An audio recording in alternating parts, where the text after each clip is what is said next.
mockers. How do we do it? Through our television. I think that none of us would ever invite the mocker of Psalm 1 to sit in a corner of our living room mocking God. And if, for some reason, such an individual ever found his or her way into our home and began mocking God in the corner, we would ask them, "Leave. I will have no unclean thing in my house." But many of us have no problem with having a widescreen television sit in that same corner. And essentially we have a pipeline of mockery, pumping godless attitudes straight into our homes and into the minds of ourselves and our children. And we have no problem with that at all. Now, it's true that not all shows are bad, but almost every show these days will have some objectionable content. And no one gets 284 channels of cable just so that they can watch the Discovery Channel. Let's be real with each other. So what can we watch? Well, that question misses the point. The point is not to make a list of shows or of other things that are or are not allowed. That's just an invitation to legalism. Instead, you should be asking yourself, is the general worldview of what I am watching one that mocks God, yes or no?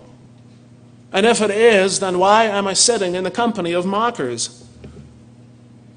We need to stay with our times. Also in how we identify temptations. The psalmist didn't face that temptation in the same way. We do. We need to take this psalm and apply it to our situation today. This is one clear example of how you do that. There was a time when Christians did not own television sets.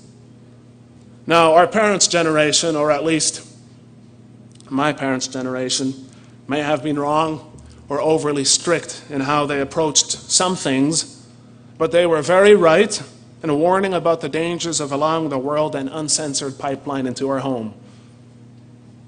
Now, it may be that some of us really do only watch the news and maybe one or two other harmless shows, but bear in mind that even how the news is presented can shape your minds and your attitudes. It can shape the way that you look at the world, and whatever shapes how you look at the world will eventually shape your behavior.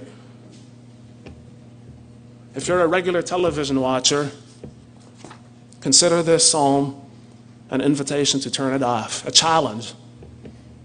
Unplug it for a month. Yeah, a month, maybe even 3 months. Spend that time meditating on the law of God instead, and then find out how much easier it is to share in the psalmist's delight. Knowing God is the only way to happiness. And we have seen that He reveals this way to us. But He does more than just show it to us. He does more than point it out to us. He says, I'm going to guide you in it. And we'll spend a little bit of time focusing on that as well.